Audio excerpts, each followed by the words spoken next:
Assalamualaikum warahmatullahi wabarakatuh. Perkenalkan, nama saya Muhammad Asbobi Mulyo. Kali ini kita akan belajar tentang clustering, yakni algoritma yang kita pakai adalah algoritma K-means. Clustering menggunakan algoritma K-means. Pertama-tama kita akan belajar tentang pengertian dari clustering.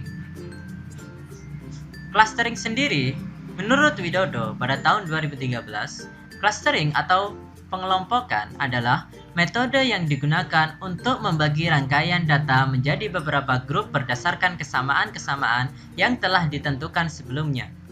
Cluster adalah sekelompok atau sekumpulan objek-objek data yang similiar satu sama lain dalam cluster yang sama dan disimilar terhadap objek-objek yang berbeda cluster. Objek akan dikelompokkan ke dalam satu atau lebih cluster sehingga objek-objek yang berada dalam satu cluster akan mempunyai kesamaan yang tinggi antara satu dengan yang lainnya.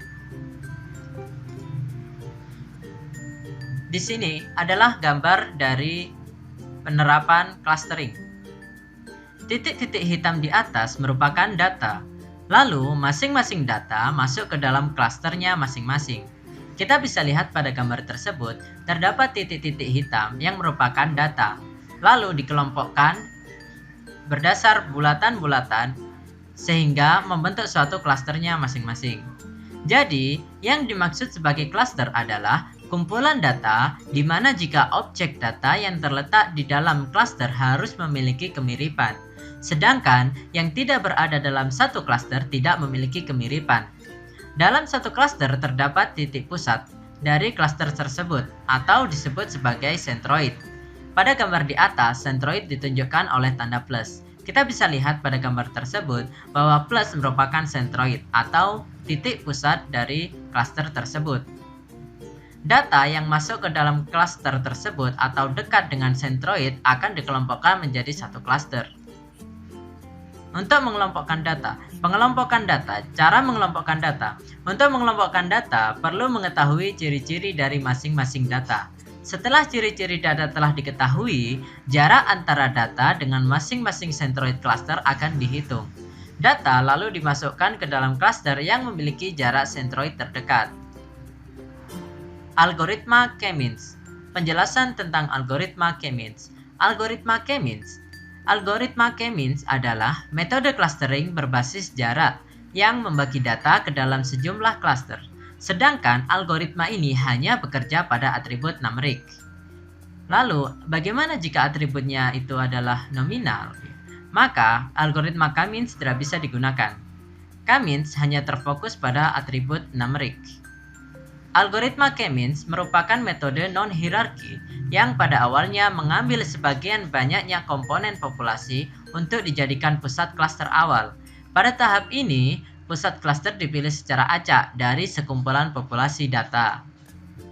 Selanjutnya, pada algoritma ini, untuk menghitung jarak antara objek data dengan pusat klaster menggunakan rumus Euclidean distance atau disebut jarak Euclideans. Berikut adalah gambaran dari rumus Euclidean distance. Selanjutnya, seperti apa sih algoritma dari K-means? Berikut adalah gambaran dari algoritma K-means. Diawali dengan start, setelah itu data processing atau persiapan data. Setelah persiapan data, kita menentukan jumlah cluster. Jumlah cluster bisa kita tentukan sesuai keinginan kita, tergantung. Dari data yang kita miliki, kita ingin dibagi menjadi berapa kelompok. Selanjutnya, menentukan titik pusat cluster. Menentukan titik pusat cluster awal bisa ditentukan secara random, atau bisa kita ambil dari salah satu data yang kita miliki. Selanjutnya, kita menghitung jarak data terhadap pusat cluster.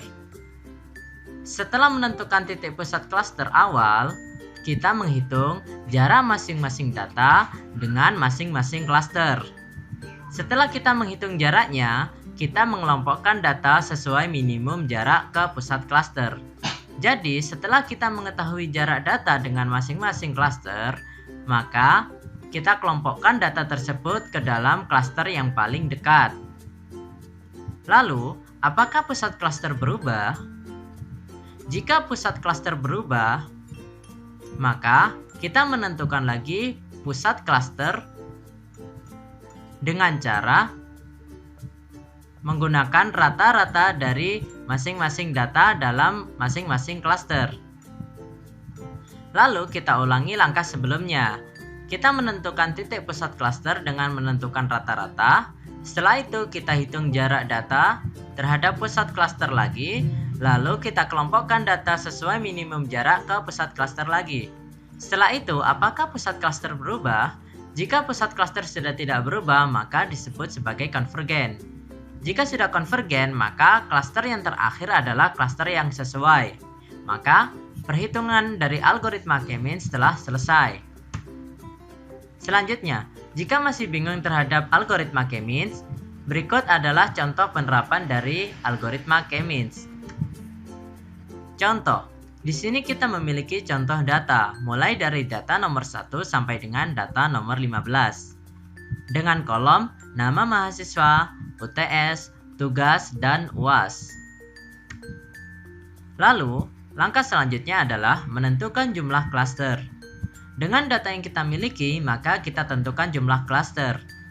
Jumlah klaster bisa kita tentukan sesuai keinginan kita, tergantung dari data yang kita miliki, kita ingin membagi menjadi berapa kelompok. Pada contoh kali ini, kita akan bagi menjadi 3 kelompok. Setelah kita menentukan jumlah klaster, kita akan menentukan sentroid awal atau titik pusat dari klaster. Untuk menentukan sentroid awal, kita bisa tentukan secara random atau bisa kita ambilkan dari salah satu data yang kita miliki pada data-data sebelumnya. Pada contoh kali ini, kita ambil dari klaster 1, pada kolom 1 ada 96, kolom 2 93, dan kolom 3 85. Pada klaster 2, kolom 1 70, kolom 2 75, dan kolom 3 80. Pada klaster 3, kita ambil kolom 1 60, kolom 2 55, dan kolom 3 48. Selanjutnya, kita hitung jarak data dengan sentroid. Untuk menghitung jarak data dengan sentroid, kita akan menggunakan rumus Euclidean distance. Menghitung jarak data dengan sentroid.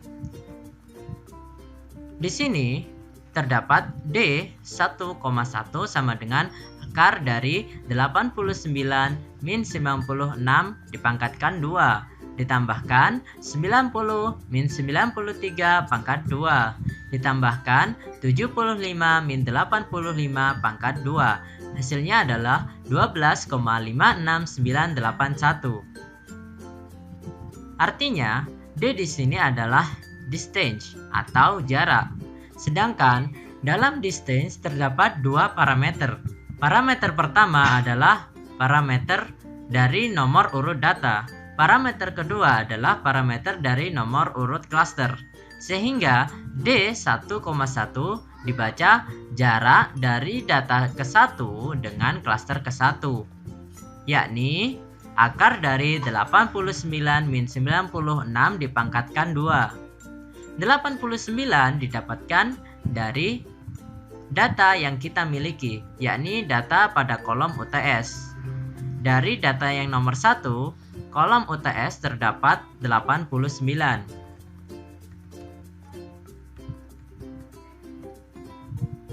Di sini, angka 96 kita dapatkan dari sentroid yang kita tentukan, yakni dari klaster 1, 96. Lalu kita pangkatkan dengan 2, ditambahkan 90 kita dapatkan dari data yang kita miliki. Pada kolom tugas,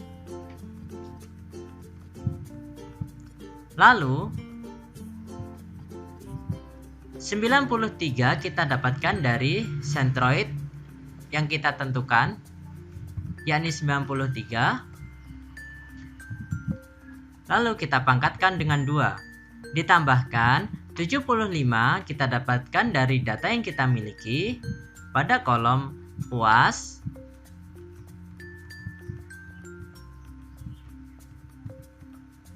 Lalu 85 kita dapatkan dari sentroid yang kita tentukan pada kolom ketiga. Hasilnya adalah 12,56981. Untuk perhitungan selanjutnya adalah menghitung dari jarak data pertama dengan klaster kedua, yakni akar dari 89 min 70 dipangkatkan dengan 2 ditambahkan 90 min 75 dipangkatkan dengan 2 ditambahkan 75 min 80 dipangkatkan dengan 2, yakni hasilnya 24,71841. Di sini jarak data pertama dengan klaster kedua, yakni akar dari 89 kita dapatkan dari data yang kita miliki, yakni dari data pertama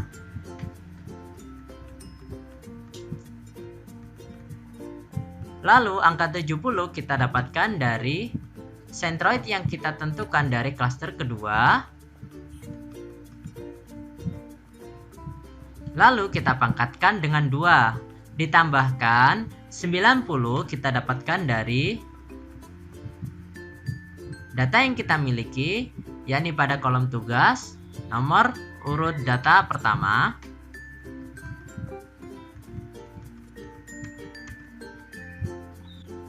lalu min 75 kita dapatkan dari sentroid yang kita tentukan pada klaster kedua, kolom kedua, lalu kita pangkatkan dengan 2 ditambahkan 75 min 80, 75 kita dapatkan dari data yang kita miliki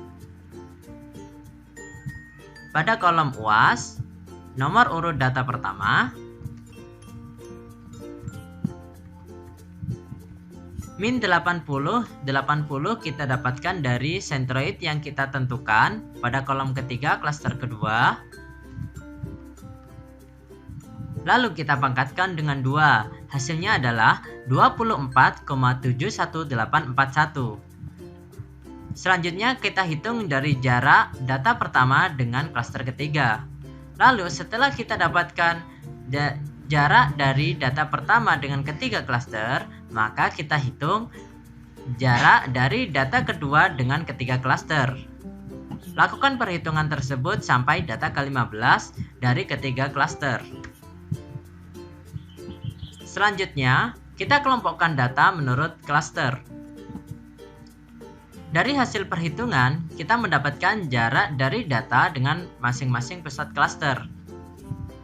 Data pertama, jarak data pertama dengan pusat klaster pertama adalah 12,5698009. Jarak data pertama dengan klaster kedua adalah 24,7184149. Jarak data pertama dengan klaster ketiga adalah 52,8677595. Jarak yang kita dapatkan di sini adalah jarak yang sebelumnya kita hitung, yakni dari data pertama klaster pertama adalah jaraknya 12,569800509 atau dibulatkan menjadi 12,56981. Jarak data pertama dengan klaster kedua adalah 24,7184149. Jarak data pertama dengan klaster ketiga 52,8677595. Dari ketiga jarak ini kita akan ambil jarak terdekat. Sehingga kita ambil dari 12, 24, dan 52, jarak terdekatnya adalah 12,569800509. Sehingga data dengan nomor urut 1, yakni nama mahasiswa Roy, masuk ke dalam klaster pertama. Selanjutnya kita hitung untuk jarak dari data nomor urut 2. Jarak data nomor urut 2 dengan klaster pertama adalah 24,8997992. Data dengan nomor urut 2 jaraknya dengan klaster kedua adalah 25,3179778. Jarak data nomor urut 2 dengan klaster ketiga adalah 58,008620005. Sehingga dari ketiga jarak ini kita ambil yang terkecil, yakni 24,8997992, yang artinya data dengan nomor urut 2 masuk ke dalam klaster pertama. Hasilnya adalah 1 atau menunjukkan klaster pertama. Lalu untuk data dengan nomor urut 3 sampai dengan 15 juga dilakukan hal yang sama. Kita cari dengan jarak yang terdekat. Lalu kita masukkan data tersebut ke dalam klaster yang terdekat. Selanjutnya, menentukan kembali sentroid. Setelah semua jarak dari data telah dihitung, kita menentukan kembali sentroid. Untuk menentukan sentroid baru, kita bisa dapatkan dengan cara mencari rata-rata dari masing-masing klaster. Karena klaster telah memiliki datanya masing-masing, maka bisa dihitung rata-ratanya. Untuk klaster pertama pada kolom UTS, yakni ada 89 ditambahkan 90 ditambahkan 90 ditambahkan 90 ditambahkan 85 dibagi dengan 5 atau jumlah datanya. Karena jumlah datanya di sini ada 1, 2, 3, 4, 5, maka dari keseluruhan jumlah bisa dibagi dengan 5, hasilnya adalah 90.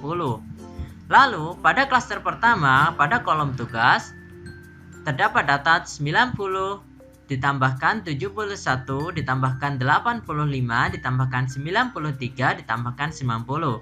Hasilnya dibagikan dengan 5, yakni 85,8.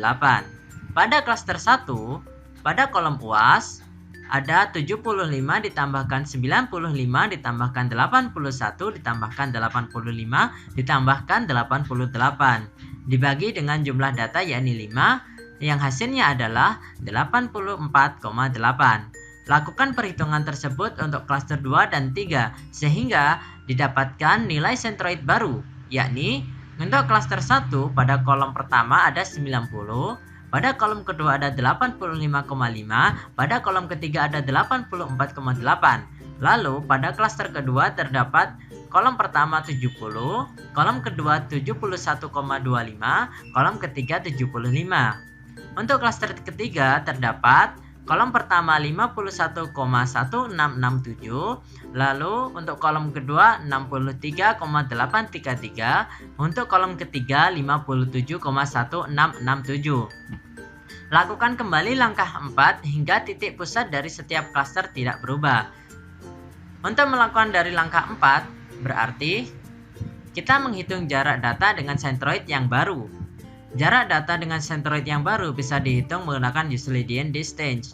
Lalu kita ulangi, untuk menghitung jarak data dengan sentroid baru, kita bisa menggunakan Euclidean distance. Mulai dari data pertama dengan klaster pertama, data pertama dengan klaster kedua, data pertama dengan klaster ketiga, lalu data kedua dengan klaster pertama, data kedua dengan klaster kedua, data kedua dengan klaster ketiga, seterusnya sampai dengan data ke-15 klaster ketiga.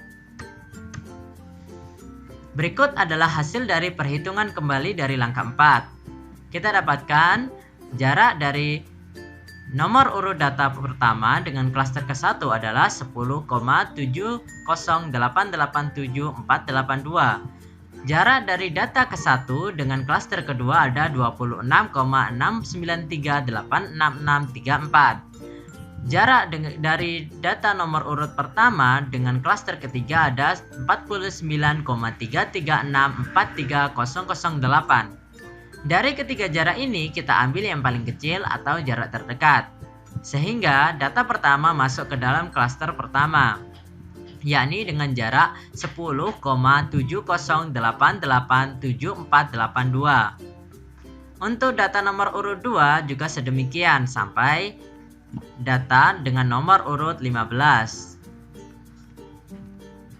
Karena hasil dari perhitungan yang baru sudah tidak berubah dari hasil perhitungan sebelumnya, maka perhitungan selesai dan masing-masing data sudah memasuki klaster yang sesuai. Kita lihat dari hasil yang baru, yakni data nomor urut 1 masuk ke dalam klaster 1, nomor urut 2 masuk ke dalam klaster 1, nomor urut 3 masuk ke dalam klaster 2, nomor urut 4 masuk ke dalam klaster 3, dan seterusnya. Hasil yang baru ini tidak berubah dari hasil yang sebelumnya. yang artinya data sudah konvergen atau tidak bisa berubah lagi. Sehingga hasilnya adalah data dengan nomor urut 1 itu termasuk golongan pertama atau golongan pintar. Lalu data dengan nomor urut 2 masuk ke golongan pertama atau pintar. Lalu data dengan nomor urut 3 masuk ke golongan kedua atau sedang, dan seterusnya sampai dengan data nomor 13.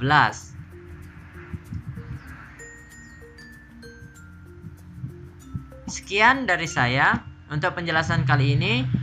Terima kasih atas perhatiannya. Mohon maaf bila ada salah kata. Wassalamualaikum warahmatullahi wabarakatuh. Jangan lupa subscribe. Masa ada guna ya? Ayo, no. Ya lah. No. Ya wis lah. Jangan lupa subscribe channel Sopo.